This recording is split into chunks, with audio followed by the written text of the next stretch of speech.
Good evening, শুভ সন্ধ্যা। আশা করি সবাই খুব ভালো আছো। আর যারা একটু একটু ভালো একটু একটু খারাপ আছো আমার মতো, তাদেরকে বলবো লড়ে যাও, we are together in this. একটাই জীবন, ভালো করে বাঁচতে হবে। আমি তো সবসময় এরকম টপিকস নিয়ে কথা বলি যাতে তোমাদের জীবনগুলো একটু বেটার হতে পারে, একটু ভালো হতে পারে। তাই জন্য আজকে এমন একটা টপিক নিয়ে কথা বলতে এসেছি যেটা আমরা সবাই জানি, সবাই বুঝি, কিন্তু নিজের লাইফে প্রয়োগ করার সময় কিন্তু আমরা একদম সেটাকে খেয়াল রাখি না, মাথায় রাখি না, ভুলে যাই। আর ভুলে যাই বলি আমাদের জীবনে অনেক প্রবলেমস চলে আসে। আমি যখন লোকেদের সাথে কথা বলি, ইন্টারাক্ট করি, তখন এরকম অনেক সময় আমি দেখি যে মানুষের জীবনের ডিসিপ্লিনের অভাবে তাদের লাইফটা অনেক বেশি ছন্ন ছাড়া হয়ে যায়। তাই আজকে আমি এই টপিকটাই বেছে নিয়েছি। নিয়ম অনুবর্তিতা আমাদের জীবনে একটা খুব বড় রোল প্লে করে। সেটা আমাদের সাকসেসের ক্ষেত্রে হতে পারে, আমাদের জীবনের ক্ষেত্রে হতে পারে, আমাদের শরীরের ক্ষেত্রে হতে পারে। কেন আমি এটা বলছি সেটাও একটা রিজন আছে।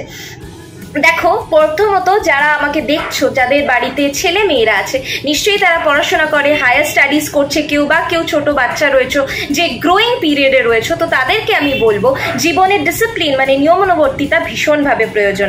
আমি যখন নিজে পড়াশোনা করেছি তখন আমি খুব ডিসিপ্লিন লাইফ লিড করতে শুরু করি, এবং ডিসিপ্লিন লাইফ লিড করতে গিয়ে আমি একটা জিনিস দেখতে পাই যে আমি ডিসিপ্লিন ওয়েতে যখন কাজ করছি, যখন পড়াশোনা করছি, তখন আমি অনেক বেটার রেজাল্ট পাচ্ছি। তুমি যদি একটা চার্ট করে নাও, তুমি যদি নিজের পড়ার একটা শিডিউল করে নাও, এই যে আমাকে অনেকে বলে যে অনেকে টেনশন করে, মানে পড়াশোনা ঠিকঠাক করছে তাও টেনশন হয় যে সবকিছু ঠিকঠাক হচ্ছে কিনা, আমি সবকিছু ঠিকঠাক করতে পারছি কিনা, কি হবে আমাদের রেজাল্ট। তো সেই সব ক্ষেত্রে যা এসব মায়েরা আমাদেরকে দেখছো, তাদেরকে বলবো নিজের সন্তানদেরকে এটা বলো যে একটা ডিসিপ্লিনড লাইফ লিড করো। তুমি একটা ছকের মধ্যে নিজেকে বেঁধে ফেলো, তাহলে দেখবে তুমি যদি ঠিক টাইমে ঠিক জিনিসটা করো, তাহলে তোমার আর টেনশনের কোনো জায়গাই থাকবে না। কারণ ঠিক টাইমে সিলেবাসও কমপ্লিট হবে, ঠিক টাইমে পড়াশোনাও কমপ্লিট হবে, তোমার কোনো অসুবিধা হবে না আলটিমেটলি। তাই জন্য লাইফে ডিসিপ্লিন হওয়াটা ভীষণভাবে দরকার। আমরা সবাই এই কথাগুলো জানি, আমার নতুন করে কিন্তু এমন কিছু বলছি না যেটা তোমরা জানো না, কিন্তু আমি মনে করিয়ে দিচ্ছি। কারণ তোমরা যখন কাজগুলো করো তখন এই জিনিসগুলোকে মাথায় রাখো না, খেয়াল রাখো না, আর তাই জন্যই তোমাদের এত টেনশন, এত অ্যাংজাইটি হয়। তাই তোমাদের মায়েদের মাধ্যমে তোমাদের কাছে এই কথাগুলো আজকে আমি পৌঁছে দিচ্ছি। এবার আসি যে সকল মায়েরা বা যে সকল বাবারা আমাকে দেখছো তাদের কথায়। অফিসের ক্ষেত্রে আমাদের প্রচন্ড পরিমাণে প্রেশার থাকে, একসাথে অনেকগুলো কাজ যখন চলে আসে আমারও মাঝে মধ্যে ভীষণ পাজলড লাগে। আমারও মাঝে মধ্যে মনে হয় যে বাবারে আমি কি করে এইসব কিছু করব। তখনও আমি দেখেছি আমি যদি লাইফে ডিসিপ্লিনড ওয়েতে নিজের লাইফটাকে লিড করি, তাহলে আমার লাইফটা অনেক বেশি ইজি হয়ে যায়, অনেক বেশি সিকিউরড হয়ে যায়। আমি যদি একটা চার্ট করে নিই, আমি যদি একটা লিস্ট করে নিই যে আমাকে জীবনে কি কি করতে হবে, তাহলে কিন্তু আমার জীবনটা অনেক বেশি সহজ হয়ে যায়। কাজগুলো যখন আমি অফিসেও করি, তোমরাও বোধহয় এগ্রি করবে, তোমরা যদি একটা ছক করে নাও যে আমি এই কাজটা এই সময় করব, এই কাজটা এখন করব, ওই কাজটা তখন করব, তাহলে কিন্তু একটা টাইম শিডিউল মেনটেন করলে কাজগুলো অনেক সহজে এবং অনেক তাড়াতাড়ি হয়ে যায়, এবং কাজগুলো নিয়ে আমাদের টেনশন করতে হয় না। তাই যারা অফিস গোয়ার্স রয়েছো, যারা অফিসে যাচ্ছ, যারা অফিসের কাজ করছো, তাদেরকে বলবো, ইনফ্যাক্ট যারা ইউটিউবেও কাজ করছো বা যে কোনো জায়গায় কাজ করছো, একটা ডিসিপ্লিনড লাইফ মেনটেন করার চেষ্টা করো, একটা ডিসিপ্লিনারি সিস্টেমের মধ্যে নিজেকে রাখার চেষ্টা করো। তাতে দেখবে তোমাদের জীবনটা অনেক বেশি সহজ সরল হবে এবং অনেক ইজিয়ার ওয়েতে তুমি তোমার জীবনটাকে গুছিয়ে নিতে পারবে। আমরা সকলে খুব ছন্ন ছাড়া জীবন যাপন করি, তার একটাই রিজন যে আমরা আমাদের জীবনে ডিসিপ্লিন হতে থাকি না। আমরা না নিজেরা ভীষণভাবে ভেঙে পড়ি, অল্পতেই মনে হয় যে আমাদের দিয়ে কিছু হবে না, আমরা পারবো না কোনো কিছু করতে, এবং তারপরে আমাদের যেটা হয় সেটা হচ্ছে আলটিমেটলি ব্রেকডাউন হয়। আমরা নার্ভাস হয়ে যাই, আমরা ভেঙে পড়ি, আমরা টেনশন করি, এবং তখন আমাদের জীবনে সবকিছু খারাপ হতে শুরু করে। এর থেকে বাঁচার একটাই উপায়, সেটা হচ্ছে নিজের ডিসিপ্লিন হওয়া। তুমি যদি নিজের ডিসিপ্লিন হও, তুমি যদি নিজের জীবনটাকে ডিসিপ্লিনারি ওয়েতে সাজাও, তাহলে দেখবে জীবনটা অনেক বেশি সহজ সরল হবে।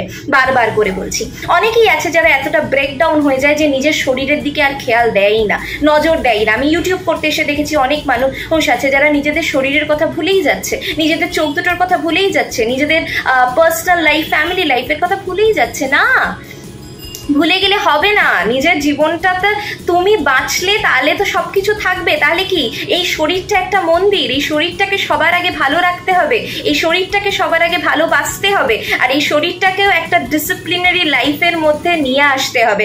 ঠিক টাইমে এক্সারসাইজ করতে হবে, ঠিক টাইমে পড়াশোনা যেরকম করতে হবে সেরকম ঠিক টাইমে এক্সারসাইজ করতে হবে, ঠিক টাইমে খাওয়া দাওয়া করতে হবে, নিউট্রিশিয়াস ফুড খেতে হবে, ঠিক টাইমে ওষুধ খেতে হবে, এবং নিজেকে একটা বাঁধা ধরা ছকে ছকের মধ্যে রাখতে হবে।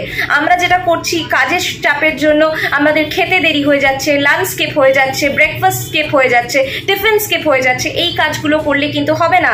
আমাদেরকে নিজেদের শরীরেরও খেয়াল রাখতে হবে। দেখো আমি কিন্তু এমন কিছু এই ভিডিওতে বলছি না যেটা নতুন করে তোমরা জানছো, তোমরা কিন্তু এই জিনিসগুলো জানো, কিন্তু জীবনে প্রয়োগ করার সময় কিন্তু এই জিনিসগুলো ভুলে যাও। তাই জন্য আমি নতুন করে আবার মনে করিয়ে দিতে এসেছি। যারা আমাকে দেখো, যারা আমার শ্রোতা, যারা আমার দর্শক, তাদেরকে বলবো নিজের শরীরের খেয়ালটা কিন্তু সবার আগে রাখতে হবে। কারণ এই শরীরটা একটা মন্দির, তোমার শরীর তোমার মন্দির। তোমার শরীরের মধ্যে যে জীব আত্মা রয়েছে সে হচ্ছে প্রকৃত অর্থে একজন ঈশ্বর। তোমার মধ্যেও ঈশ্বরের অধিষ্ঠান। আমি বিশ্বাস করি সৃষ্টির মধ্যেই স্রষ্টাকে খুঁজে পাওয়া যায়। তাই ঈশ্বরের সেবা করতে গেলেও কিন্তু নিজের জীবাত্মার সেবা করতে হবে, না হলে কিন্তু কখনো ঈশ্বরের সাধনা করা যাবে না।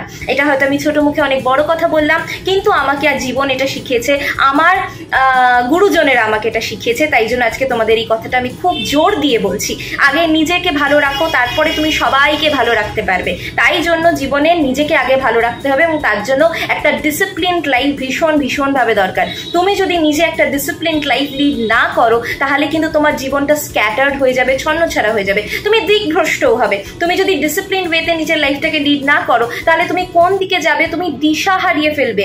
এবং সেক্ষেত্রে স্টুডেন্টস বলো, যারা অফিস গোয়ার্স রয়েছে, যারা অফিস করছো, যারা স্টুডেন্টস, এবং যারা বাড়িতে হোম মেকার্সরা রয়েছে, যারা আমার ভিডিও দেখো নিয়মিত, তাদেরকে আমি বলবো তাদের সকলের জন্য কিন্তু এই জিনিসটা প্রয়োজন। তাই জীবনের ডিসিপ্লিনটা ভীষণভাবে প্রয়োজন। আমরা কিন্তু কোথাও গিয়ে ডিসিপ্লিনটা মেনটেন করছি না, ডিসিপ্লিনারি ওয়ে থেকে আমরা নিজেদেরকে সরিয়ে নিচ্ছি। আর সরিয়ে নিচ্ছি বলেই আমাদের জীবনে এত কমপ্লিকেশনস তৈরি হচ্ছে।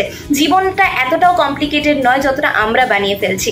তাই জন্য নিজের লাইফটাতে ডিসিপ্লিন আনো, নিজেকে ডিসিপ্লিন বানাতে শেখো, দেখবে জীবনটা অনেক বেশি সহজ সরল হবে।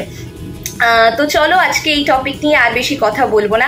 সবাইকে একটুখানি রিকোয়েস্ট করব, প্লিজ নিজের শরীরের খেয়াল রাখো, নিজেকে দেখো, নিজেকে একটা ডিসিপ্লিন ছকের মধ্যে বাঁধার চেষ্টা করো, তাহলে দেখবে জীবনটা অনেক বেশি সহজ হবে, সরল হবে, সুন্দর হবে, সফল হবে, এবং তোমরা সফলতা ঠিক পাবে। তো চলো এই পজিটিভ নোটেই আজকের এই ভিডিওটা শেষ করছি। সবাই ভালো থেকো, সুস্থ থেকো, think positive, live positive, positive ভাবো, পজিটিভ থাকো। আশা করি সবাই সুস্থ থাকবে, এবং গরম আবার পড়ছে, তাই প্লিজ বেশি বেশি করে জল খাও, নিজেকে হাইড্রেটেড রাখো, ভালো থাকো, সুস্থ থাকো। যদি এখন অবধি আমার ভিডিওটা দেখছো তাহলে অসংখ্য ধন্যবাদ। চলে যাওয়ার আগে প্লিজ একটা লাইক করে দিও, শেয়ার করো সেই সব মানুষের সাথে যাদের এই কথাগুলো জানার বোঝার খুব দরকার। কমেন্ট করে অতি অবশ্যই নিজেদের মতামত জানিও, এবং সাবস্ক্রাইব করে নোটিফিকেশন বেলটা অন করে অল করে দিও যদি আমার ভিডিও ভালো লাগে। তাহলে আমার যখন আগামীতে কোনো ভিডিও দেবো তোমাদের কাছে সবার আগে নোটিফিকেশনটা পৌঁছে যাবে। তো চলো এই পজিটিভ নোটেই আজকের এই ভিডিওটা শেষ করছি। আবার দেখা হবে অন্য কোনো দিন, অন্য কোনো ভোরে, অন্য কোনো সকালে, অন্য কোনো আলোয়। ততক্ষণের জন্য টাটা, সবাই খুব ভালো থেকো।